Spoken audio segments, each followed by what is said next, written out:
जय श्री कृष्णा। राधे राधे भक्त जैनों, अगर आप लोग शनि भगवान को कृपा पाना चाहते हैं तो शनिवार के दिन कौआ पंछी कूते को भोजन दो।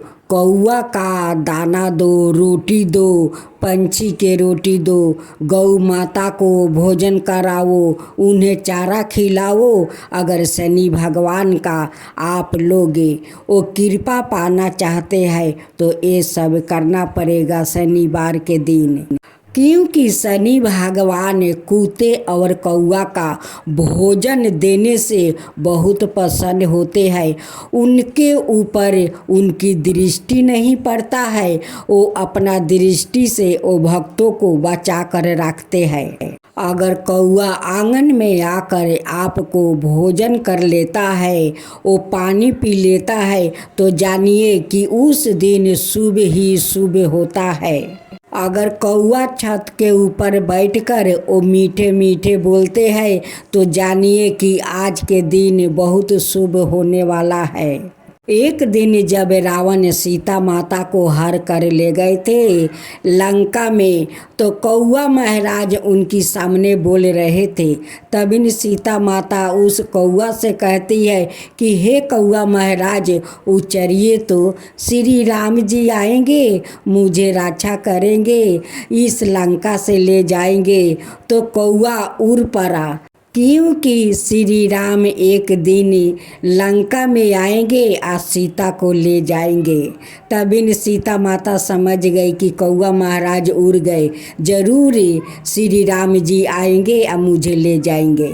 इसलिए कौआ शुभ होता है, उनकी शगुन लोग उचरवाते हैं। अगर उड़ जाते हैं तो वो लोग कहते हैं कि आज जरूर घर में मेहमान कोई आएगा। भगवान की व्रत कथा। एक समय की बात है कि 9 ग्रहों के बीच श्रेष्ठ को लेकर विवाद हो गया। सभी ग्रहों देवराज इंद्र के पास पहुँचे कि यहाँ आप फैसला करके बताइए कि हम 9 ग्रहों में कौन श्रेष्ठ है। देवराज इंद्र ने इस समस्या का समाधान करने के लिए सभी ग्रहों को राजा विक्रमादित्य के पास भेज दिया। यह कहकर कि पृथ्वी पर इस समय बहुत ही अन्यायप्रिय राजा विक्रमादित्य उज्जैन में राज करते हैं, आप उनके पास ही यह प्रश्न लेकर जाइए। सभी ग्रह राजा विक्रमादित्य के पास पहुँचे कि यह बताइए कि हम सभी ग्रहों में कौन श्रेष्ठ है। ग्रहों के इस प्रश्नों को सुनकर राजा विक्रमादित्य सोच में पड़ गया, क्योंकि किसी को भी छोटा बताया तो वह नाराज हो जाएंगे। राजा ने प्रश्न का उत्तर देने के लिए एक युक्ति निकाली। राजा विक्रमादित्य ने 9 धातुओं के 9 अलग अलग सिंहासन बनाए। सभी ग्रहों को इन पर बैठने के लिए कहा और साथ ही यह भी बताया कि जो अंत में बैठेगा वो छोटा होगा। सबसे अंत में लोहे का सिंहासन होने के कारण शनि देव सबसे अंत में बैठ पाया। शनि देव को लगा कि राजा विक्रमादित्य ने उनके साथ छल किया है और वो क्रोधित हो गया। विक्रमादित्य की 7.5 आई तो एक दिन शनि महाराज घोड़े के व्यापारी बनकर विक्रमादित्य के पास आए। राजा विक्रमादित्य ने एक घोड़ा पसंद किया और उस पर सवार हो गया। यही पर विक्रमादित्य शनि के फेर में फंस गया। घोड़ा राजा विक्रमादित्य को घने जंगलों में ले जाकर गायब हो गया। राजा विक्रमादित्य भटकते हुए एक नगर में पहुँचे। वहाँ एक सेठ की दुकान पर राजा ने जल पिया और विश्राम करने लगे। संध्या बस उस दिन सेठ की अच्छी कमाई हुई। सेठ को लगा कि यह व्याकित उसके लिए भाग्यशाली है और उस पर दया करके अपने साथ घर ले आया। जब सेठानी भोजन लगा रही थी तब अचानक राजा ने देखा कि सामने की दीवार पर खूंटी में हार लटक रहा है, जिसे दीवार निगलता जा रहा है। सेठ को लगा कि खूंटी पर लटकाता हार इसे अपरिचित ने चुराया है, तो उसे हार के बारे में पूछने लगा। राजा विक्रमादित्य ने अपनी असली परिचय छुपा लिया था और खुद को बीका नाम का उजियाने निवासी बताया था। इसलिए सेठ को जब बीका ने बताया कि हार दीवार निगल गया है तो उसे यकीन नहीं हुआ और उसने राजा से हार चोरी की शिकायत कर दिया। राजा ने विक्रमादित्य से हार के बारे में जानना चाहा तो उसे बताया कि उसके देखते ही देखते खूंटी ने हार को निगल लिया था। इस बात पर राजा क्रोधित हो गया और उन्होंने चोरी करने के अपराध में विक्रमादित्य के हाथ पैर कटवाने का आदेश दे दिया। राजा विक्रमादित्य के हाथ पैर कटवा कर उन्होंने नगर की सड़क पर छोड़वा दिया गया। कुछ दिन बाद एक तेली उसे उठाकर अपने घर ले गया और उसे अपने केलू पर बैठा दिया। राजा आवाज देकर बैलों को हाँकता रहा। इस तरह तेली का बैल चलता रहा और राजा को भोजन मिलता रहा। शनि के प्रकोप की 7.5 पूरी होने पर बरस से ऋतु प्रारंभ हुई।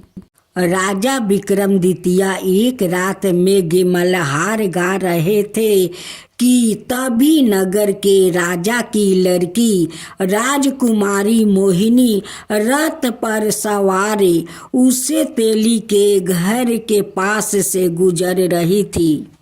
उसने मेघ मल्हार राग सुना तो वो मोहित हो गई। राजकुमारी ने दासी को भेजकर गाने वाले को बुला लाने के लिए कहा। दासी ने लौट कर राजकुमारी को अपंक राजा के बारे में सब कुछ विस्तार से बता दिया। राजकुमारी अपाहिज राजा से इस तरह प्रभावित हुई थी कि उसने मन ही मन यह निश्चय कर लिया कि वो अपाहिज राजा से ही विवाह करेगी।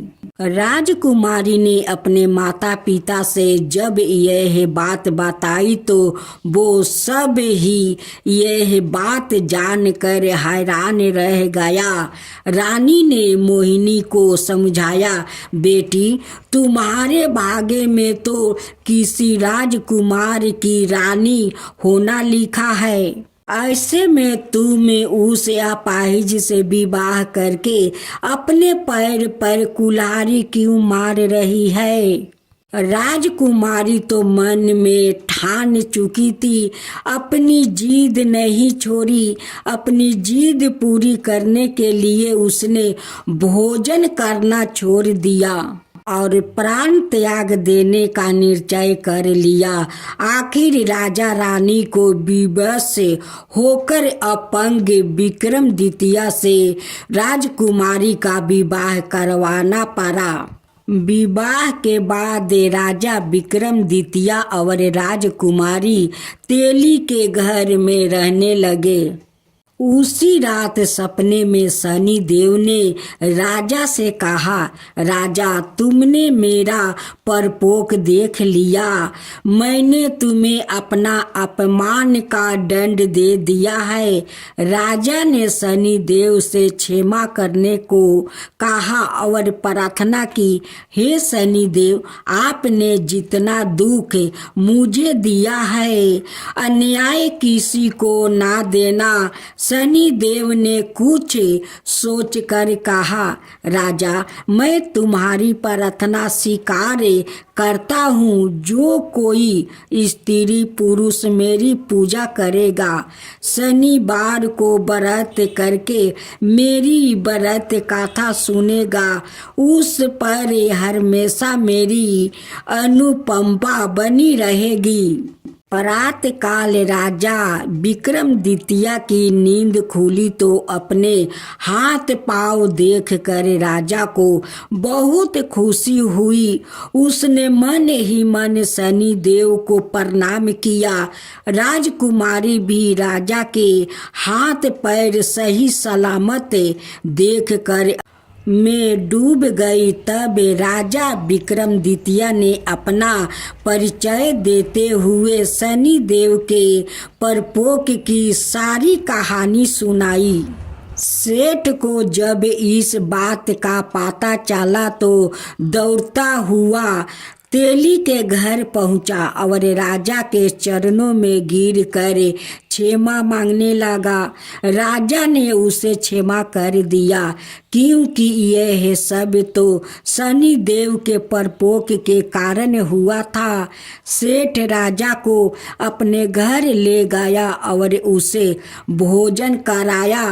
भोजन करते समय वहाँ एक आश्चर्यजनक घटना घटी। सबके देखते देखते उस खूंटी ने हार उगील दिया। सेठ जी ने अपनी बेटी का विवाह भी राजा के साथ कर दिया और बहुत से स्वर्ण आभूषण धन आदि देकर राजा को विदा किया। राजा विक्रमादित्य राजकुमारी मोहिनी और सेठ की बेटी के साथ उजियाने पहुँचे तो नगरवासियों ने हर्ष से पूर्वक नगर की सीमा पर ही उनका स्वागत किया। अगले दिन राजा विक्रमादित्य ने पूरे राज्य में घोषणा करवाई कि शनि देव सभी ग्रहों में श्रेष्ठ है। सभी नगरवासियों शनि देव का व्रत करें और शनिवार को शनि की पूजा करे और शनि व्रत की कथा सुने। राजा विक्रमादित्य की घोषणा से शनि देव बहुत प्रसन्न हुआ। शनिवार का व्रत करने के और व्रत कथा सुनने के कारण सभी लोग की मनोकामनाएं पूरी होने लगी। जय शनि देव महाराज की जय। जय शनि देव महाराज की जय। आप श्रवण करेंगे शनि देव की व्रत कथा। एक गांव में एक बूढ़ा ब्राह्मण था जो शनि भगवान का वो परम भक्त था। वो बचपन से वो शनि देव की वो भक्त बन गया। उनकी मंदिर में वो रोज जाकर पूजा करता है और शनिवार के दिन वो ब्राह्मण उपवास करता है। उस दिन प्रसाद शनि भगवान को अर्पित करता है। पूजा समाप्त हो जाता है तो ब्राह्मण जितने भक्त लोग शनि मंदिर में जाते हैं उन्हें प्रसाद बांट देते हैं और जो प्रसाद बाँच जाता है वो ब्राह्मण वो प्रसाद को भोजन करके और रह जाता है। ब्राह्मण देव इतना शनि देव की भक्ति में लीन हो गया था कि वो कभी अपना शादी नहीं किया, अपना परिवार नहीं बनाया। जैसे जैसे दिन बीत रहा था वैसे वैसे ब्राह्मण देव का वयस हो रहा था।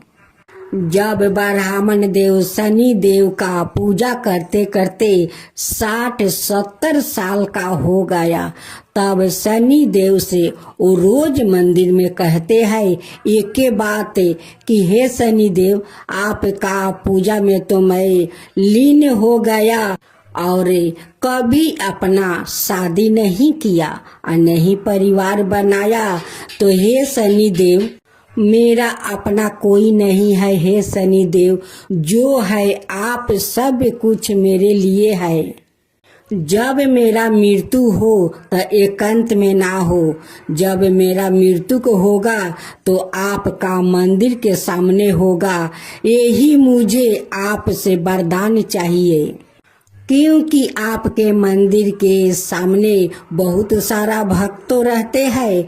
मैं चाहता हूँ कि मेरा मृत्यु हो तो आपका सारे भक्तों के सामने हो, ताकि आपका सारे भक्तों को मैं दर्शन करके अपना प्राण त्यागूं। एक दिन शनि देव ब्राह्मण देव के सपने में दर्शन देते हैं और कहते हैं कि हे ब्राह्मण देव, आप जो चाहते हैं वो ही होगा। जैसा आप चाहते हैं कि मेरे भक्त के सामने आपका मृत्यु हो वैसा ही होगा। हे ब्राह्मण देव, और एक मैं वचन देता हूँ कि मेरा सेवा आपका यम दूत भी आकर आपको प्राण नहीं लेकर जाएंगे।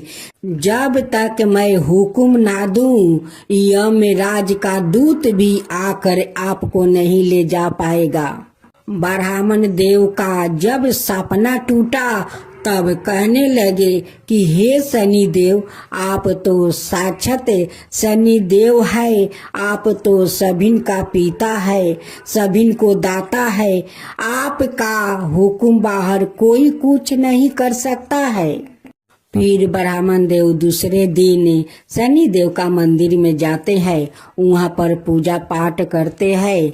अब पूजा समाप्त होने पर सभी भक्तों में प्रसाद बांटते हैं और जो बच जाता है वो खुद भोजन कर लेते हैं।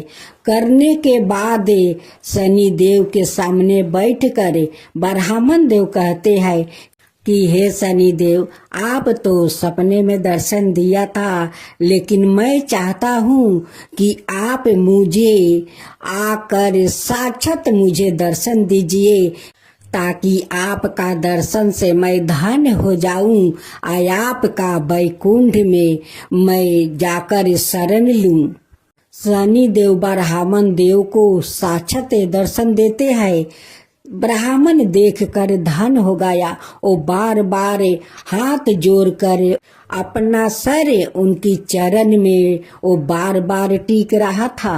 शनि देव उनकी श्रद्धा भक्ति देखकर कहते हैं कि हे ब्राह्मण देव, आपका तो वयस 70 पार हो गया है, अब आप कुछ दिन का मेहमान है। आप देखिए, इस पीपल के पास आकर दीप जलाकर यही पर रहिएगा, क्योंकि मैं इस पीपल में वास करता हूँ। जो मनुष्य इस पीपल के जड़ में दीप जलाकर मेरा परिक्रमा करता है, उन पर मैं प्रसन्न होता हूँ और उनका वैकुंठ धाम का प्राप्ति भी होता है। हे ब्राह्मण देव, आप दीप जलाकर इस पीपल का वृक्ष को परिक्रमा कीजिए, या तो 3 बार या तो 7 बार, ताकि आपका प्राण मेरे सामने निकल जाएगा और आपका वैकुंठ धाम मिल जाएगा। जैसे जैसे दिन बीत रहा था वैसे वैसे ब्राह्मण का और ज्यादा वयस हो रहा था। एक दिन ब्राह्मण देव का थोड़ा तबीयत खराब लग रहा था। ब्राह्मण देव जाकर सो गए। वैसे ही यमराज का दूत आया और कहने लगा कि ब्राह्मण देव, आपको जाने का समय हो गया है, चलो मेरे साथ है। ब्राह्मण देव कहते हैं कि आपके साथ मैं कैसे जा सकता हूँ? शनि भगवान तो मुझे वचन दिया है कि मेरा मृत्यु को होगा तो उनकी सामने होगा और उस पीपल का वृक्ष के पास होगा। आप मुझे कैसे ले जा सकते हैं? वो शनि भगवान को ब्राह्मण देव पुकारा और शनि भगवान दौड़े चले गए और यमदूत से कहा कि देख भाई, तू ये भक्त को नहीं ले जा सकता है। वो मुझसे वचन लिया है और मैं उसे वचन दिया है कि उसका मृत्यु होगा तो मेरा सामने होगा। तुम ब्राह्मण को नहीं ले जा सकता है, तुम लौट जाओ। दूत कहता है कि शनि देव, मुझे तो यम राजा भेजा है कि जाओ उस ब्राह्मण को ले आओ। अगर मैं खाली हाथ जाऊंगा तो उन्हें क्या मैं जवाब दूंगा? शनि देव कहते हैं कि जाकर अपना राजा से कह देना कि शनि का हुक्म बगैर कोई उसका प्राण नहीं ले जा सकता है। दूत परलोक लौट गया। अब ब्राह्मण देव दूसरा दिन पीपल के पास आकर दीप जलाकर वहां पर वो बैठते हैं। वैसे उनकी प्राण वहीं पर निकल जाता है। सारे भक्त में हाहाकार मच गया कि ब्राह्मण देव का मृत्यु हो गया, ब्राह्मण देव को मृत्यु हो गया। देखो ब्राह्मण देव कैसे इस पीपल के वृक्ष के पास जाकर दीप जलाया और परिक्रमा किया।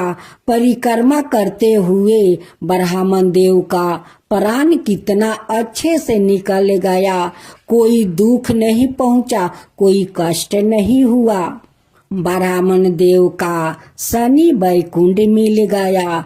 हे शनि देव, जैसे आप उस ब्राह्मण पर कृपा किया वैसा ही सफर करना। जो आपका कथा कहे, जो सुने, जो हुंकार भरे, उन सब का ऊपर वैसा ही कृपा कीजिए। हे शनि देव, वैसा ही कृपा कीजिए, सब पर कृपा कीजिए। जय शनि देव, जय शनि देव। ये आप सभी सुनेंगे शनिवार की व्रत कथा। एक बार की बात है, सभी 9 ग्रहों यथा सूर्य, चंद्र, मंगल, बुध, बृहस्पति, शुक्र, शनि, राहु और केतु में विवाद छिड़ गया कि इनमें से सबसे बड़ा कौन है। एक समय स्वर्ग लोक में सबसे बड़ा कौन के प्रश्न को लेकर सभी देवताओं में वाद विवाद प्रारंभ हुआ और फिर परस्पर भयंकर युद्ध की स्थिति बन गई। सभी देवता देवराज इंद्र के पास पहुँचे और बोले, हे देवराज, आपको निर्णय करना होगा कि 9 ग्रहों में सबसे बड़ा कौन है। देवताओं का प्रश्न सुनकर देवराज इंद्र उलझन में पड़ गया और कुछ देर सोच कर बोले, हे देवगणों, मैं इस प्रश्न का उत्तर देने में असमर्थ हूँ। पृथ्वी लोक में उज्जैनी नगरी में राजा विक्रमादित्य का राज्य है। हम राजा विक्रमादित्य के पास चलते हैं क्योंकि वो अन्याय करने में अत्यंत लोकप्रिय है। उनके सिंहासन में अवश्य ही कोई जादू है कि इस पर बैठकर राजा विक्रमादित्य दूध का दूध और पानी का पानी अलग करने का निर्णय करते हैं। देवराज इंद्र के आदेश पर सभी देवता पृथ्वी लोक में उज्जैनी नगरी में पहुँचे। देवताओं के आगमन का समाचार सुनकर सवाए राजा विक्रमादित्य ने उनका स्वागत किया। महल में पहुंचकर जब देवताओं ने उनसे अपना प्रश्न पूछा तो राजा विक्रमादित्य भी कुछ देर के लिए परेशान हो उठे, क्योंकि सभी देवता अपनी अपनी शक्तियों के कारण महान शक्तिशाली है। किसी को भी छोटा या बड़ा कह देने से उनके क्रोध के प्रकोप से भयंकर हानि पहुंच सकती थी। तभी राजा विक्रमादित्य को एक उपाय सूझा और उन्होंने विभिन्न धातुओं स्वर्ण, रजत, कांसा, तांबा, सीसा, रंगा, जस्ता, अब्रक, लोहे के 9 आसन बनवाया। धातुओं के गुणों के अनुसार सभी आसनों को एक दूसरे के पीछे रखवा कर उन्होंने देवताओं को अपने अपने सिंहासन पर बैठने को कहा। सब देवताओं के बैठने के बाद राजा विक्रमादित्य ने कहा, आपका निर्णय तो सवाय हो गया है। जो सबसे पहले सिंहासन पर विराजमान है वही सबसे बड़ा है। राजा विक्रमादित्य के निर्णय को सुनकर शनि देव ने सबसे पीछे आसन पर बैठने के कारण अपने को छोटा जानकर क्रोधित होकर कहा, राजन, तुमने मुझे सबसे पीछे बैठाकर मेरा अपमान किया है। तुम मेरी शक्तियों से पराजित नहीं हो। मैं तुम्हारा सर्वनाश कर दूंगा। सूर्य एक राशि पर 1 महीने, चंद्रमा 2.25 दिन, मंगल 1.5 महीने, बुध और शुक्र 1 महीने, बृहस्पति 13 महीने रहते हैं, लेकिन मैं किसी राशि पर 7.5 बरस रहता हूँ। बड़े बड़े देवताओं को मैंने अपने प्रकोप से पीड़ित किया है। राम को 7.5 के कारण ही वन में जाकर रहना पड़ा और रावण को 7.5 के कारण ही युद्ध में मृत्यु का शिकार बनना पड़ा। उसके वंश का सर्वनाश हो गया। राजा, अब तू भी मेरे प्रकोप से नहीं बच सकता। राजा विक्रमादित्य शनि देवता के प्रकोप से थोड़ा भयभीत तो हुआ, लेकिन उन्होंने मन में विचार किया, मेरे भाग्य में जो लिखा होगा ज्यादा से ज्यादा वही तो होगा। फिर शनि के प्रकोप से भयभीत होने की आवश्यकता क्यों है। उसके बाद अनाए ग्रहों के देवता तो प्रसन्नता के साथ वहां से चला गया, लेकिन शनि देव बड़े क्रोध के साथ वहां से विदा हुआ। राजा विक्रमादित्य पहले की तरह ही अन्याय करते रहे। उनके राज्य में सभी स्त्री पुरुष बहुत आनंद से जीवन यापन कर रहे थे। कुछ दिन ऐसे ही बीत गया। उधर शनि देवता अपने अपमान को भूले नहीं थे। विक्रमादित्य से बदला लेने के लिए एक दिन शनि देव ने घोड़े का व्यापारी का रूप धारण किया और बहुत से घोड़ा के साथ उज्जैनी नगरी में पहुंच गया। राजा विक्रमादित्य ने राज्य में किसी घोड़े के व्यापारी के आने का समाचार सुना तो अपने अश्वपाल को कुछ घोड़े खरीदने के लिए भेजा। अश्वपाल ने वहां जाकर घोड़ा को देखा तो बहुत खुश हुआ, लेकिन घोड़ा का मूल्य सुनकर उसे बहुत हैरानी हुई। घोड़े बहुत कीमती थे। अश्वपाल ने जब वापस लौटकर इस संबंध में बताया तो राजा ने सवाई आकर एक सुंदर और शक्तिशाली घोड़े को पसंद किया।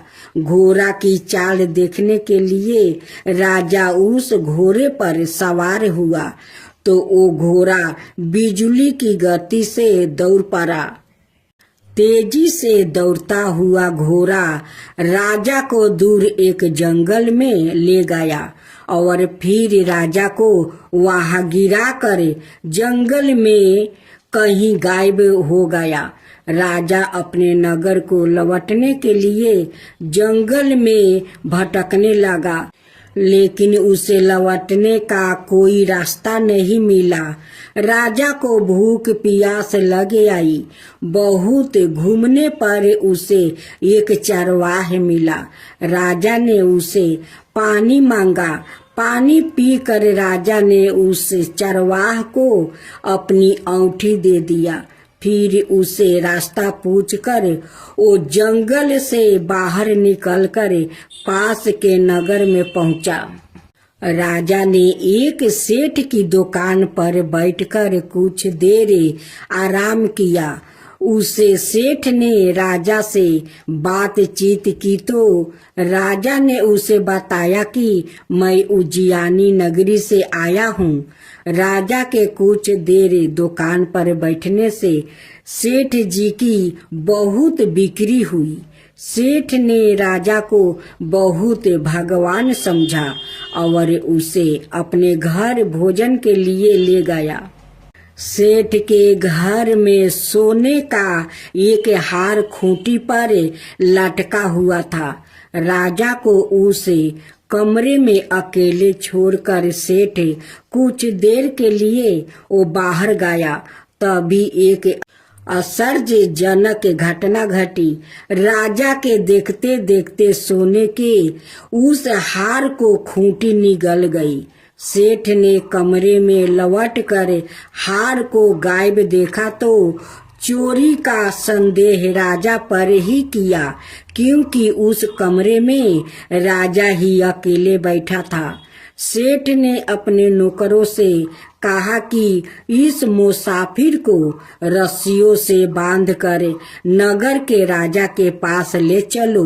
राजा ने विक्रमादित्य से हार के बारे में पूछा तो उसने बताया कि उसके देखते ही देखते खूंटी ने हार को निगल लिया था।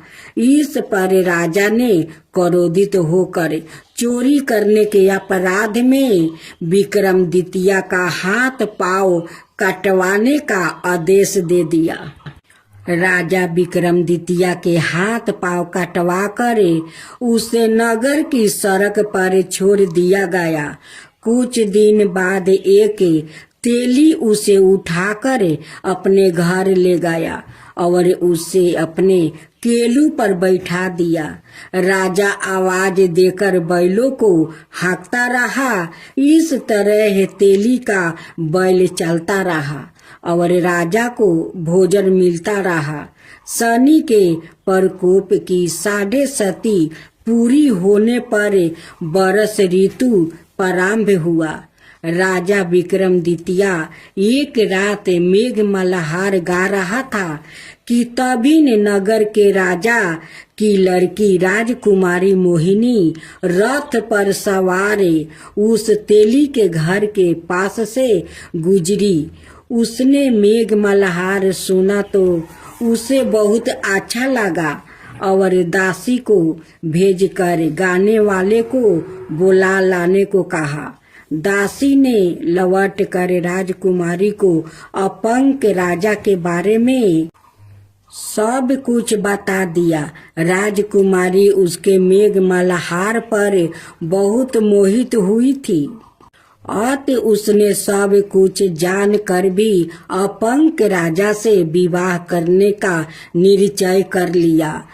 राजकुमारी ने अपने माता पिता से जब यह बात कही तो वो हैरान रह गई। राजा को लगा कि उसकी बेटी पागल हो गई है।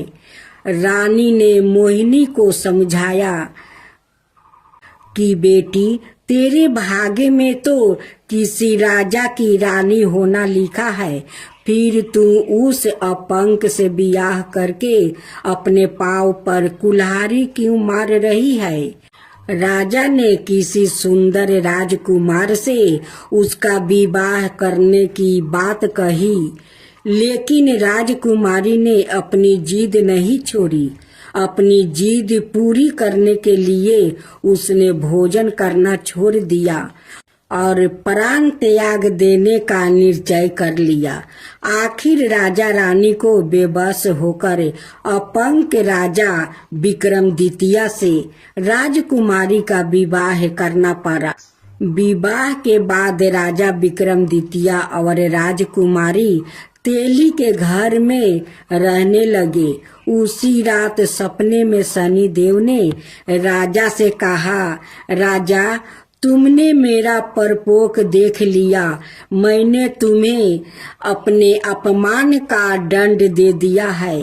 राजा ने शनि देव से क्षमा करने को कहा और प्रार्थना की, हे शनि देव, आपने जितना दुख मुझे दिया है अनाय किसी को ना देना।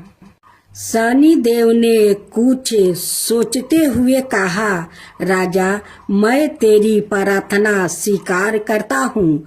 जो कोई स्त्री पुरुष मेरी पूजा करेगा, शनिवार को व्रत करके मेरी गाथा सुनेगा, उस पर मेरी अनुकंपा बनी रहेगी, उससे कोई दुख नहीं होगा।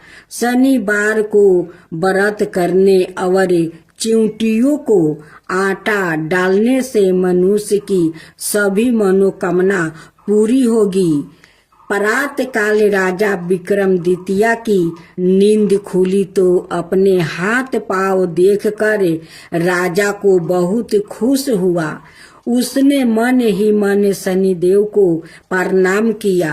राजकुमारी भी राजा के हाथ पांव सही सलामत देखकर आश्चर्य में डूब गई।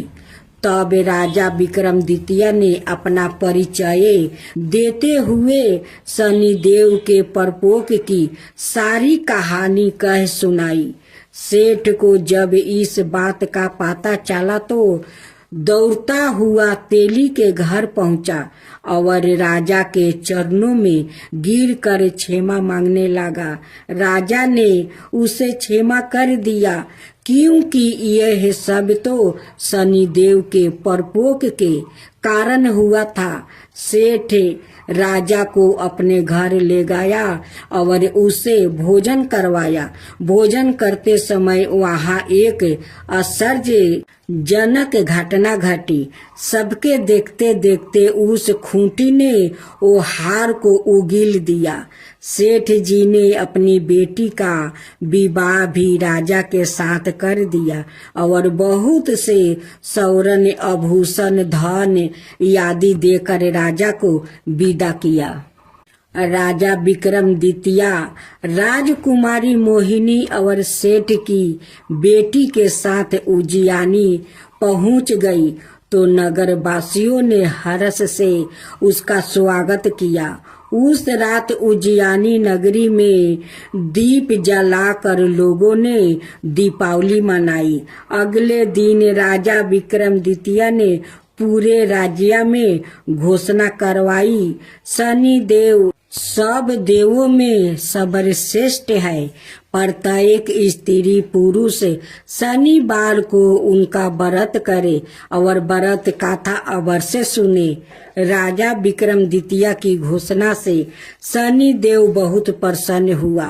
शनिवार का व्रत करने और कथा सुनने के कारण सभी लोगों की मनोकामना शनि देव की अनुकंपा से पूरी होने लगी। सभी लोग आनंद पूर्वक रहने लगा। जनों, अब आप सुनेंगे देवी काली की कथा। देवी काली को शक्ति का साक्षात स्वरूप माना जाता है। माता रानी अपने भक्तों पर दया दृष्टि रखती है, लेकिन दुष्ट और दुराचारियों पर विध्वंस भी करती है। महिषासुर अति बलशाली दैत्य था, जिसका संहार देवता भी नहीं कर सके। इसलिए देवी काली का जन्म हुआ। धार्मिक ग्रंथों में माँ काली के जन्म यह अवतार को लेकर कई मत है, लेकिन सबर मनाए मत यही है कि माँ काली का अवतार दैत्यों के संहार के लिए हुआ था। नवरात्रि में हम नव दुर्गा यानी माँ दुर्गा के 9 अवतारों की पूजा करते हैं, लेकिन जब दैत्यों के संहार के लिए माँ काली का जन्म हो चुका था, तो फिर क्यों माँ दुर्गा को कई अवतार लेने पड़े? आइए जानते हैं इसके बारे में। काली माँ की कहानी छठी सातवीं के देवी महात्म्य के प्रथम अध्याय में काली को महाकाली के रूप में दर्शाया गया है। ओ भगवान विष्णु के सोते हुए शरीर से देवी योग निद्रा के रूप में पैदा हुई, ताकि ब्रह्मा और दुनिया को 2 राक्षसों मुद और कदब से बचने के लिए उन्हें जगाया जा सके। एक बार जब विष्णु जागे तो उन्होंने उन राक्षसों के खिलाफ एक लंबा युद्ध शुरू किया, लेकिन वो अभी भी पराजित थे और अपनी सफलता पर गर्व कर रहे थे। यह देखकर महाकाली ने महामाया का रूप धारण किया और दोनों राक्षसों को मंत्रमुग्ध करने के लिए चली गई। जब वो महामाया से विचलित हुए तो विष्णु ने उन्हें तुरंत मार डाला। बाद के अध्यायों में चंड और मुंड 2 राक्षस थे जो देवी दुर्गा पर हमला करते थे। दुर्गा इतनी उग्रता से जवाब देती है कि काली उसके माथे से निकलती है और उन दोनों को मार देती है। यहाँ काली को गहरे नीले रंग की त्वचा संधि हुई, आंखों वाला एक पातला चेहरा और खोपड़ियों की माला के साथ बाघ की खाल का कपड़ा पहने हुए बताया गया है।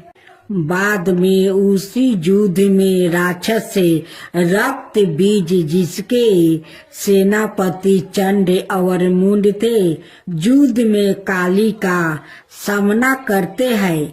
रक्त बीज को वरदान है कि उसके खून की हर बूंद जो जमीन को छूती है, उससे उसका एक और कैलोन पैदा हो जाएगा। चौकी दुर्गा रक्त बीज को उसके अनगिनत कैलोनों के साथ हारने में असमर्थ है। काली उसके शरीर से उसका खून चूस लेती है और उसे हराने के लिए उसके कैलोनों को खा जाती है। रक्त बीज और दारुका दोनों मामलों में काली को दुश्मनों को हराने के बाद रक्त पिपासु के नसों में चूर बताया गया है और रक्त पिपासु की उसकी लालसा नियंत्रण से बाहर हो जाती है। शिव को फर्श पर शांत होकर हस्तक्षेप करना पड़ता है। जब काली क्रोध में आगे बढ़ रही होती है तो वो गलती से शिव पर पैर रख देती है और उसकी जीभ बाहर निकल जाती है। वो तुरंत शांत हो जाती है और फिर से दुर्गा पार्वती में विलीन हो जाती है। युद्ध में भाग लेने के बाद शिव ने पार्वती को काली काली तवाचा वाली कहकर चिढ़ाए।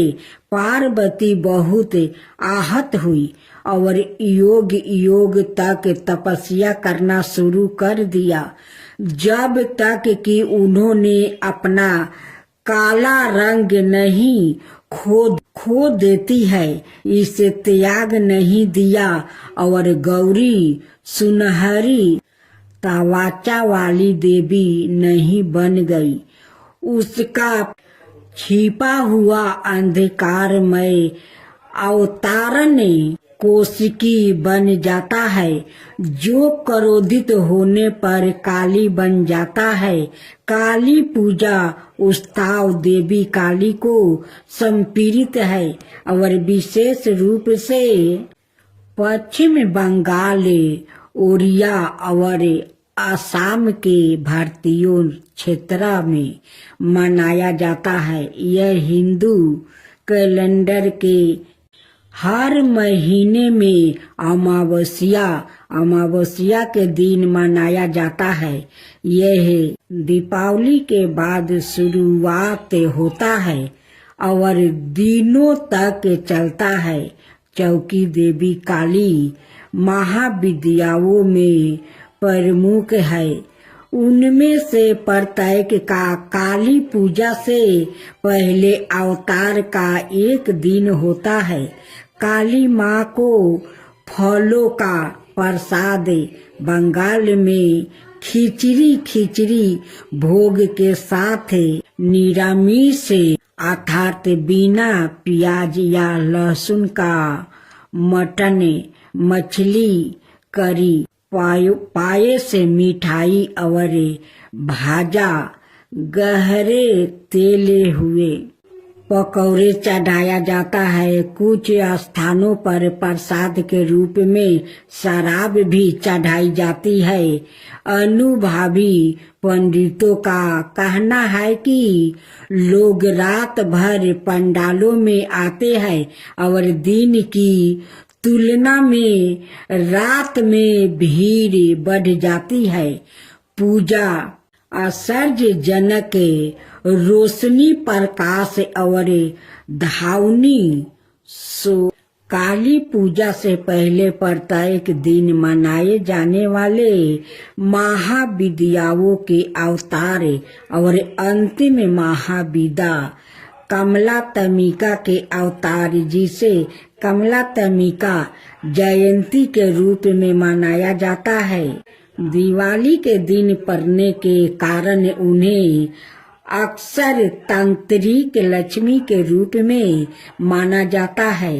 इसके कारण और इस के कारण कि लक्ष्मी को विष्णु की पत्नी के रूप में माना जाता है। उसके बाद इसे लाल गुलहल के फूलों और गुलहल की माला से सजाया जाता है, जो उनका पसंदीदा फूल माना जाता है। फिर काली पूजा पंडालों में काली मंत्रों और भजनों की मदद से की जाती है। उनकी प्रार्थना की जाती है और उनकी दिव्यता का आहन किया जाता है।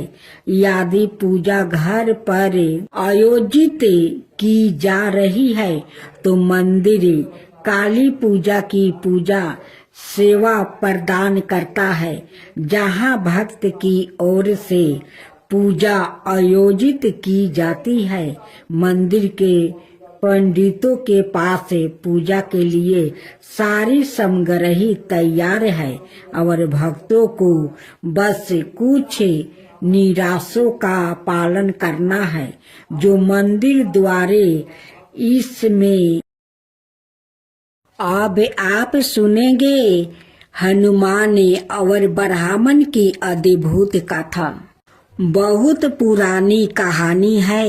एक छोटे से गांव में देवचंद नाम के एक ब्राह्मण रहता है। वो अत्यंत विद्वान है, वेदों और शास्त्रों में निपुण है, लेकिन अत्यंत निर्धन है। जीवन यापन के लिए वो गांव के मंदिर में पूजा पाठ और यज्ञ आदि करते हैं। उनके पास धन नहीं है, किंतु भक्ति का अपार खजाना है। वो भगवान हनुमान के अनाय भक्त है और नित्य उनकी आराधना किया करता है। ब्राह्मण की निर्धनता इतनी अधिक थी कि कभी कभी उसके परिवार को भूखे ही सोना पड़ता है। उनकी पत्नी और बच्चे इस स्थिति से बहुत दुखी है। एक दिन उनकी पत्नी ने कहा, हे स्वामी, आप प्रतिदिन हनुमान जी की भक्ति तो करते हैं, लेकिन फिर भी हमारी दशा दयनीय है। यदि आपकी भक्ति इतनी सच्ची है तो हनुमान जी क्यों नहीं हमारी सहायता करते हैं। ब्राह्मण को यह सुनकर दुख हुआ। उन्होंने सोचा, क्या सच में मेरी भक्ति में कोई कमी है? क्यों हनुमान जी मेरी प्रार्थना नहीं सुनते हैं? परंतु अगले ही क्षण उन्होंने सोचा कि भगवान अपने भक्तों की परीक्षा लेते हैं और उन्होंने अभी भक्ति में और अधिक दृढ़ता ले आई है। हनुमान जी की परीक्षा। एक दिन ब्राह्मण गहरे ध्यान में थे, तभी उन्हें ध्यान अवस्था में एक दिव्या वाणी सुनाई दी। हे प्रभु, कल प्रातः काल एक साधु तुमने मिलने आएंगे, उनकी बात ध्यान पूर्वक सुनना। ब्राह्मण इस सपने को देखकर अचंभित हो गए। अगली सुबह से मंदिर के बाहर बैठे थे, तभी एक वृद्धा सन्यासी वहां आया। उनके बाल और दाढ़ी सफेद थी और उनकी आंखें में अब्रू तेज था। साधु ने ब्राह्मण से कहा, वत्स, मैं जानता हूँ कि तुम हनुमान जी की परम भक्त हो। क्या तुम सच में उनकी कृपा प्राप्ति करना चाहते हो? ब्राह्मण श्रद्धा से झुक गया और बोला, महात्मने, मेरे लिए हनुमान जी की भक्ति ही सबसे बड़ा आशीर्वाद है, परंतु मैं जानना चाहता हूँ कि क्या वो मेरी प्रार्थना सुनते हैं? साधु मुस्कुराए और बोले, काल प्रात सूर्योदय से पहले नदी के किनारे जाओ और वहाँ प्रतीक्षा करो। दूसरे दिन ब्राह्मण सूर्योदय से पहले नदी के किनारे पहुँचे और ध्यान मगन हो गया। धीरे धीरे सूर्य की किरणों जल में चमकने लगी। ब्राह्मण कई घंटे ध्यान आस्था बैठे रहे, किंतु कुछ भी नहीं हुआ। वो हताश नहीं हुआ और अधिक श्रद्धा से हनुमान चालीसा का पाठ करने लगा। तभी अचानक बाहुमंडल में एक अद्भुत परिवर्तन हुआ। आसमान में घने बादल छा गई। एक दिव्य प्रकाश प्रकट हुआ और वहाँ एक विशाल बानर प्रकट हुआ। उनकी देह चमकीली हुई थी। उनकी आंखों में अपार करुणा और शक्ति थी। ब्राह्मण समझ गया कि यह सवाई हनुमान जी है। वो शारदा से गिर पड़े और बोले, प्रभु आपने दर्शन देकर मेरी भक्ति को सफल कर दिया है।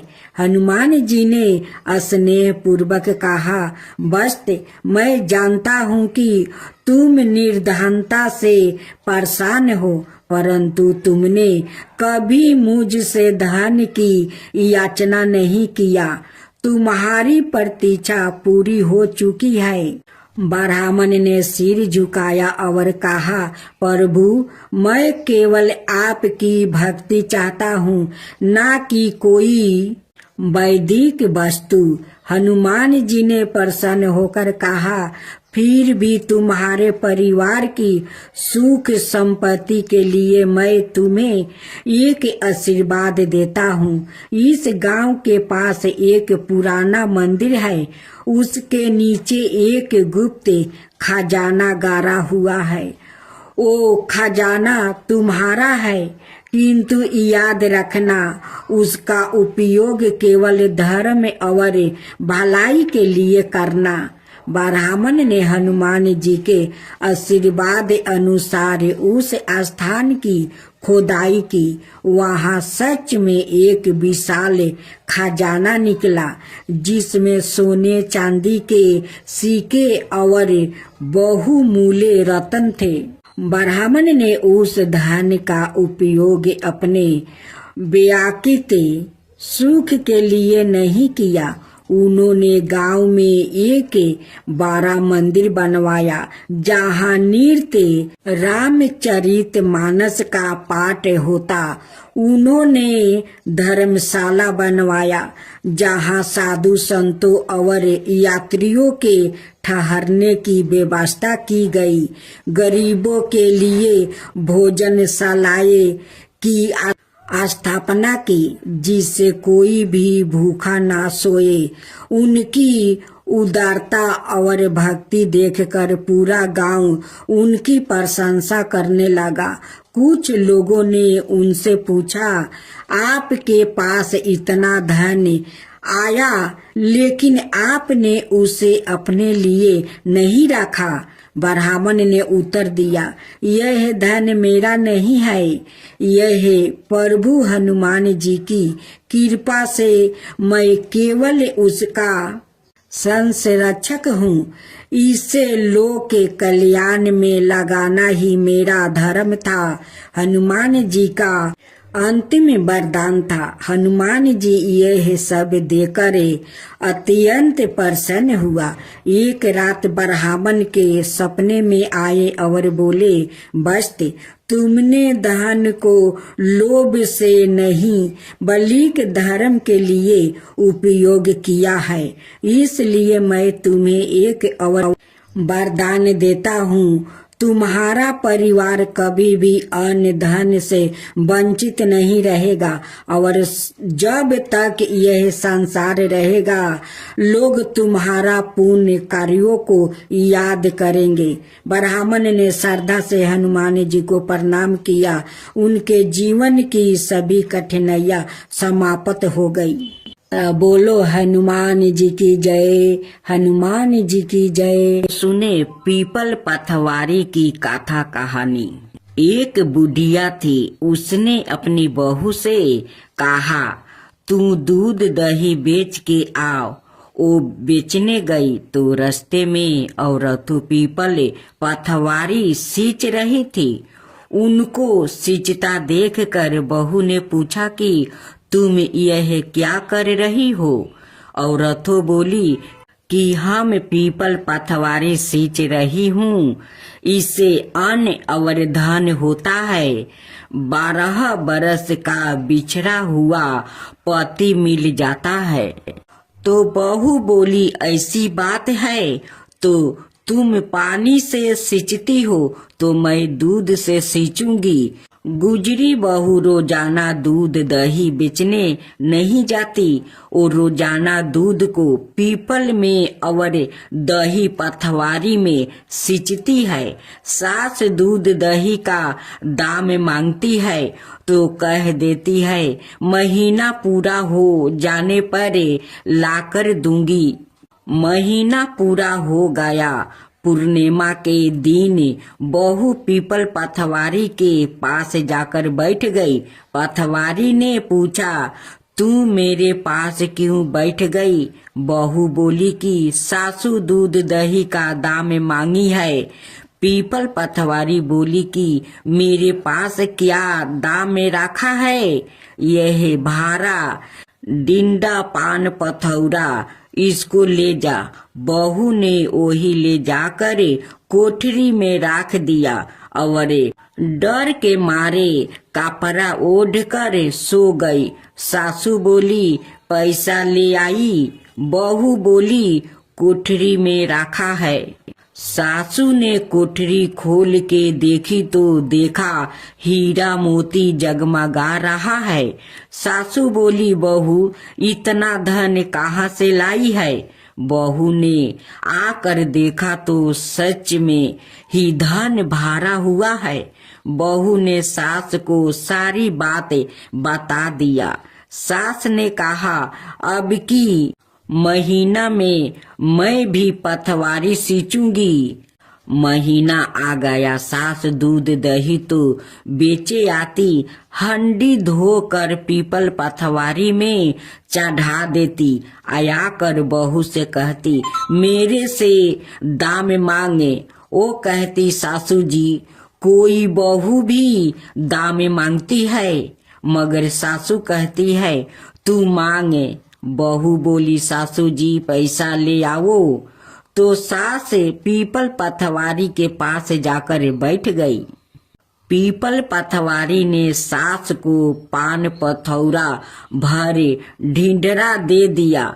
उसने ले जाकर कोठरी में रख दिया।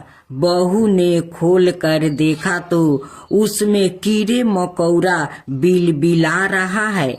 बहू ने कहा, सासू जी यह क्या? सास ने आकर देखा और बोलने लगी, पीपल पथवारी बड़ी दोगली पटपीठन है, इसके तो धन दिया और मुझको कीड़ा मकोड़ा दिया।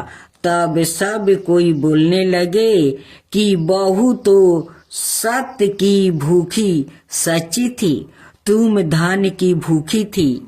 हे पथवारी माता, जैसा बहू को दिया वैसा ही सबको देना, जैसा सास को दिया वैसा किसी को ना देना। अब सुने, हर व्रत गाथा के साथ सुनी जाती है लपसी तपसी की यह कहानी। एक लपसी था और एक तपसी था। तपसी हमेशा भगवान की तपस्या में लीन रहता था। लपसी रोजाना सावा शेर की लपसी बनाकर भगवान का भोग लगा कर जिमा लेता था। एक दिन दोनों लड़ने लगे। लपसी बोला, मैं रोज भगवान की तपस्या करता हूँ, इसलिए मैं बारा हूँ। तपसी बोला, मैं रोज भगवान को सावा शेर लपसी का भोग लगाता हूँ, इसलिए मैं बारा हूँ। नारद जी वहाँ से गुजर रहे थे। दोनों को लड़ता देख कर उनसे पूछा कि तुम क्यों लड़ रहे हो? तपसी ने खुद के बारा होने का कारण बताया और लपसी ने अपना कारण बताया। नारद जी बोले, तुम्हारा फैसला मैं कर दूंगा। दूसरे दिन लपसी और तपसी नहा कर अपनी रोज की भांति करने आए तो नारद जी ने छुप कर 1.25 करोड़ की एक एक औंठी उन दोनों के आगे रख दिया। लपसी की नजर जब औंठी पर पड़ी तो उसने चुपचाप औंठी उठाकर अपने नीचे दबा लिया। लपसी की नजर औंठी पर पड़ी लेकिन उसने ध्यान नहीं दिया। भगवान को भोग लगाकर लपसी खाने लगा। नारद जी सामने आए तो दोनों ने पूछा कि कौन बारा है? तो नारद जी ने तपसी से खड़ा होने को कहा। वो खारा हुआ तो उसके नीचे दबी अंगूठी दिखाई पड़ी। नारद जी ने तपस्वी से कहा, तपस्या करने के बाद भी तुम्हारी चोरी करने की आदत नहीं गई, इसलिए लपसी बारा है और तुम्हें तुम्हारी तपस्या का कोई फल भी नहीं मिलेगा। तपस्वी शर्मिंदा होकर माफी मांगने लगा। उसने नारद जी से पूछा, मुझे मेरी तपस्या का फल कैसे मिलेगा? नारद जी ने कहा, यदि कोई गाय और कुत्ते की रोटी नहीं बनाएगा तो फल तुझे मिलेगा। यदि कोई ब्राह्मण को भोजन करवा कर दक्षिणा नहीं देगा तो फल तुझे मिलेगा। यदि कोई साड़ी के साथ ब्लाउज नहीं देगा तो फल तुझे मिलेगा। यदि कोई दिए से दिए जलाएगा तो फल तुझे मिलेगा। यदि कोई सारी कहानी सुने लेकिन तुम्हारी कहानी नहीं सुने तो फल तुझे मिलेगा। उसी दिन से हर व्रत कथा कहानी के साथ लपसी तपसी की कहानी भी सुनी और कही जाती है। साथियों, अगर हमारा कहानी आप लोग का अच्छा लगा हो तो मेरे चैनल को सब्सक्राइब कीजिए, मेरे वीडियो को लाइक कीजिए और दूसरों में शेयर भी कीजिए। धन्यवाद।